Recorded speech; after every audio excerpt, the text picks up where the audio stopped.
계엄은 하루를 넘기기 힘들고 포고령 실행을 위한 기구 설치도 어려울 것이고 합수단 설치도 어려울 것이기 때문에 어차피 이 포고령 자체는 형식적인 것이다라고 말씀하셨죠. 생각보다 하나하나 보통 보고서를 드리면 꼼꼼하게 이렇게 다 보시는데 그렇게 꼼꼼하게 안 보시고 쭉 이렇게 훑어보시고 하신 걸 보면 그렇게 그 의미가 전달되는 거예요. 그 본청은 국회 경내안을 말씀하시는 거죠. 본청은 이제 의사당 외곽. 예. 그러니까 딱 정면으로 바라봤을 때 본청이 있지 않습니까? 국회의사당 그러니까 회의실 본청 회의실이 있는 건물.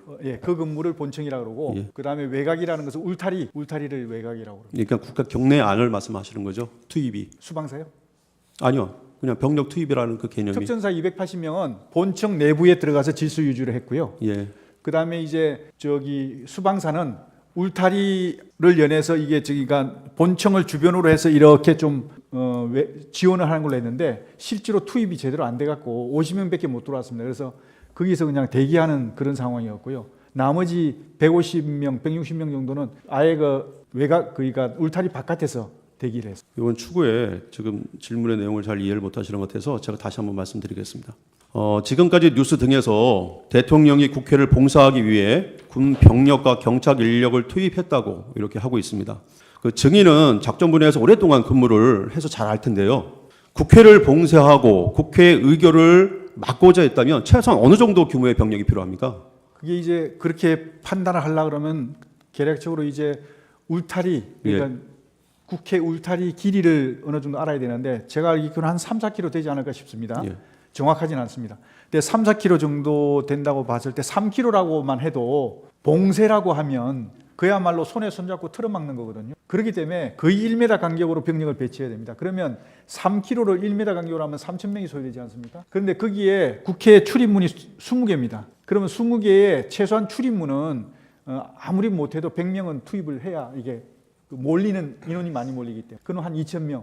다시 말해서 울타리 봉쇄만 하더라도 5,000명은 소요된다는 결론이고요. 그리고 내부에 이제 방금 말씀드린 본청 그 회의실이 있는 본청이라든지 국회의사당 본청, 그 다음에 이제 의원회관이라든지 이런 건물까지 다 봉쇄를 하려고 하면 내부에도 한 2, 3천 명 정도는 있어야 제대로 봉쇄가 될 것이다. 저는 그렇게 생각합니다. 그래서 종합적으로 보면 외곽과 내부까지 하면 7,000명 내지 8,000명 정도 투입이 돼야 국회 봉쇄가 가능할 것이다. 이렇게 저는. 김병주가 곽종근에게 의원들을 끌어내라라고 지시한 건 맞죠? 라고 하면서 유도 질문을 하여 마치 증인이 국회의원을 끌어내라고 곽종근한테 지시한 것처럼 하였는데 사실은 증인이 특전사령관 곽종근으로부터 국회 내 상황을 듣고서 너무 혼잡하다는 보고를 받고 사상자가 생길 수 있다는 판단에 의원이 아니라 요원을 빼내라고 한 것을 김병주 국회의원이 의원들 빼내라는 것을 통과시킨 것이죠. 네, 그렇습니다. 좋습니다. 그러면 갑제 29호증 24는 재판부에서 증거로 채택하겠습니다. 근데 재판장님 죄송합니다만 여기 지금 8이라고 적혀 있는데 이거는 뭔가 좀 잘못된 것 같습니다. 원래 없었던 표시입니까? 예. 그러면 그렇게 하죠. 그러면 8이라는 부분을 뺀 8이라는 표시를 뺀 나머지 내용은 29호증 24는 그런 본인이 작성했고 원본도 있고 그 원본에 기초한 사본인 걸 인정한다. 이 말씀이죠? 그렇습니다. 그러면 8 부분을 뺀 나머지에 대해서 증거를 채택한다. 내용은 아까 본인이 작성하셨다니까 잘 아실 거고 이 구체적인 문안도 직접 증인이 작성하신 겁니까? 네, 그렇습니다. 타이핑도 직접 하시고요? 네, 그렇습니다. 어떤 컴퓨터로 작성하셨나요? 어떤 컴퓨터로? 노트북으로 했습니다. 노트북 어디에 있는? 제가 가지고 있던 개인 노트북. 어디에 가지고 있던? 관사에. 네. 워드 프로그램 뭐 쓰셨어요? LG 건데 하나 아니요. 노트북 묻는 게 아니고 한글 이거 프로그램 작성하려면 프로그램 띄워놓고 하셨을 거 아닙니까? 제가 과거에 계속 이렇게 기고문을 많이 썼고 네네네. 제가 기고 활동을 많이 했고 방송 활동을 많이 하다 보니까 그 쓰던 게 있습니다. 거기에 그 프로그램을 가지고 했습니다. 그 프로그램 이름이 뭔지는 모르세요? 제가 그 프로그램 이름 잘 모르겠습니다. 페이지 표시 8인지 6인지 돼 있는 거 이건 증인은 모르는 거라고 하셨죠? 모르는 게 아니라 이건 없었던 겁니까? 예.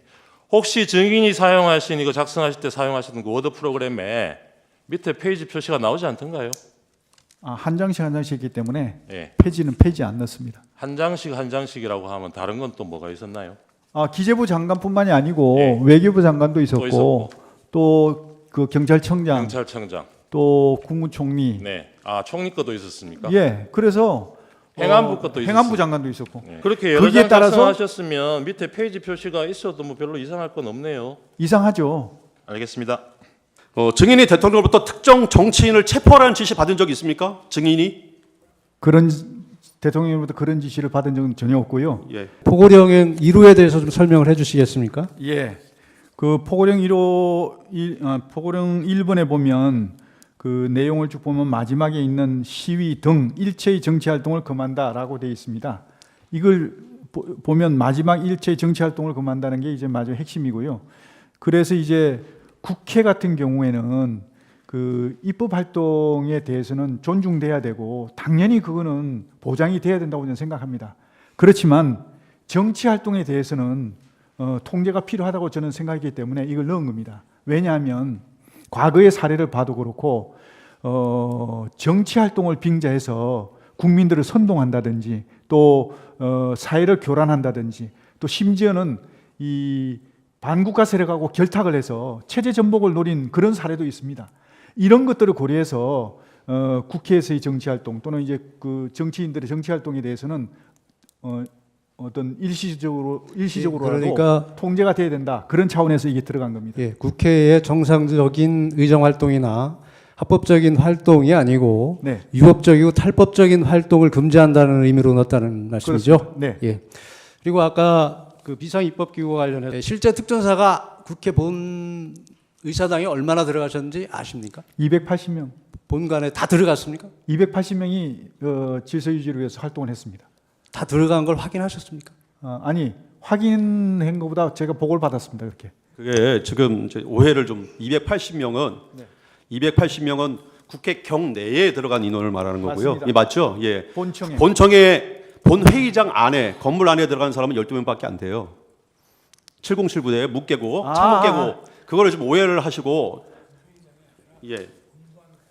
건물 안에 있었던 그죠? 게 280명이라는 예, 예. 겁니다. 건물 안에. 실제 수방사는 212명이 현장에 갔는데 실제 48명인가밖에 네, 못 맞습니다. 들어가고 50명 밖에. 그것도 그것도 예. 건물 내도 못 들어가고 그렇습니다. 경내 대기했고 그렇습니다. 나머지 병력은 담장 밖에 맞습니다. 대기하고 있었습니다. 예, 예.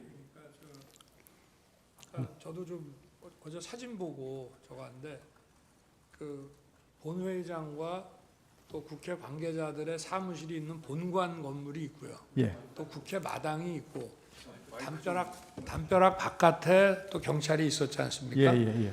근데 특전사 요원들이 그 본관 건물 안으로 한 20여 명이 들어가는 사진을 어제 봤거든요. 네. 근데 거기서 이제 제지를 하고 뭐 이렇게 소화기를 쏘니까 다들 이렇게 나오던데 그 특전사 요원들이 그러니까 우리 장관님 보시기에 그 본관 건물 밖에 마당에 주로 있었습니까? 아니면은 본관 건물 안으로 그 많은 인원이 다 들어가 있었습니까? 280명은 본관 안쪽에 하여튼 복도든 어디 그 이쪽 곳곳에 가 있었습니다. 280명. 장관님께서 구체적으로 병력의 위치 사항을 자세히 파악하시고 있는 건 없으신 예, 거죠? 그렇습니다. 예. 저는 그렇게 알고 있습니다.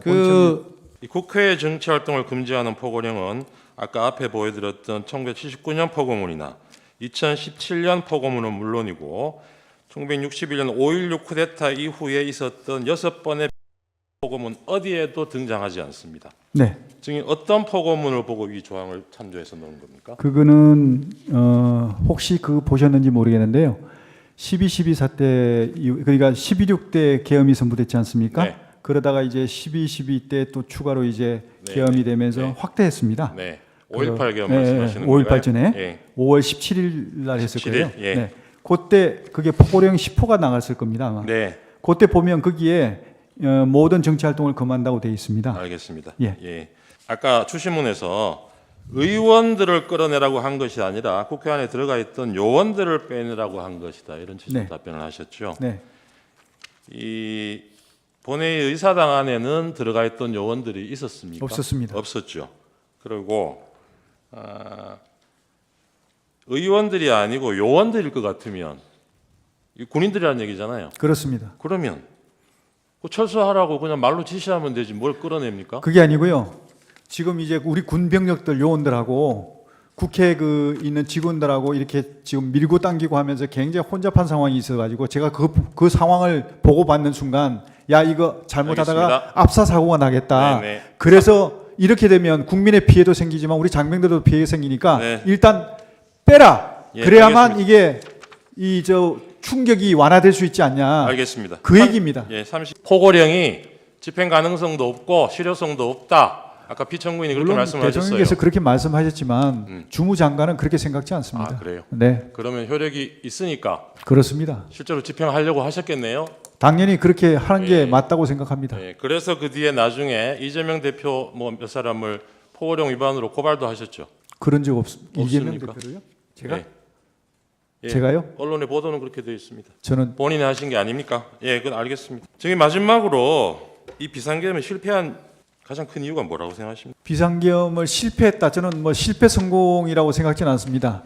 왜냐하면 애당초 이렇게 대통령께서 아까 말씀 계셨지만 이게 뭐 오래 할 것은 아니라는 생각을 가지고 계셨고 실제로 인식 자체가 다수당의 어떤 그런 폐악질 이런 어떤 국회 이 폐악질에 대해서 경종을 울리는 차원이었기 때문에 네. 이번에 이런 경종을 충분히 국민들께 울렸다는 측면에서는 그렇게 저는 뭐 실패라고 생각지는 않습니다. 알겠습니다. 네. 그런 경고형이었다면 네. 그 국무위원들 모였을 때 이게 경고형이다 이런 얘기는 왜 안 하셨어요?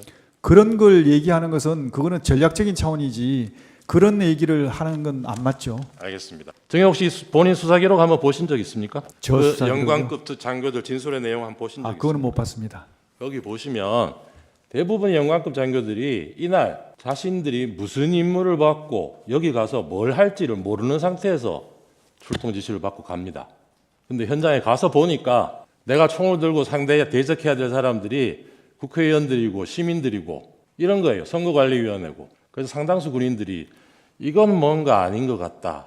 이렇게 진술하는 사람들이 많습니다. 그런데 그 실패 요인이 아까 그런 덕도 있지만 저는 못지않게 큰 것 중에 하나가 증인이나 피청구인이 이 계엄에 말하자면 실행 인력으로 동원했던 이 군인들조차도 이 계엄의 명분을 설득하지 못했기 때문이 이렇게 생각합니다. 어떻게 생각하세요? 그것은 한번 나중에 평가를 해보겠습니다. 네, 이상입니다. 네. 진출로를 열어주지 않아서 국회에 못 들어간 그런 경우도 있었거든요.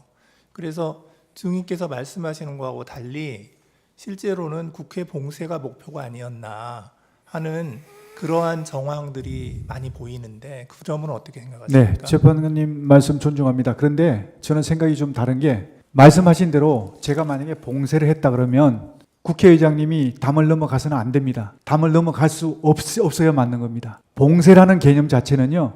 손에 손잡고 정말 울타리를 다 에워싸서 한 사람도 들여보내지 않는 것이 봉쇄입니다. 그런데 정말 많은 사람들이 담을 넘어갔다고 그러더라고요. 그건 봉쇄가 안 됐다는 겁니다. 출입구 위주로 출입구는 왜 막았을까요? 그러니까 출입구 위주로 이제 출입을 통제한 것이죠. 그러니까 출입 통제라는 의미가 출입을 통제한다는 의미가 출입을 완전히 전면 금지한다는 의미가 아니고 출입 통제라는 의미에는 근데 국회의원들을 막았잖아요. 국회의원들 통과를 중간에 다 시켰지 않습니까? 저는 그렇게 알고 있는데. 그게 막았다가 또 통과시켰다가 또 다시 막았죠. 그건 제가 잘 모르겠는데 저는 이제 거기서 통과를 시킨 걸로 좀 알고 있었거든요. 예, 알겠습니다. 선별적으로? 예, 이상입니다.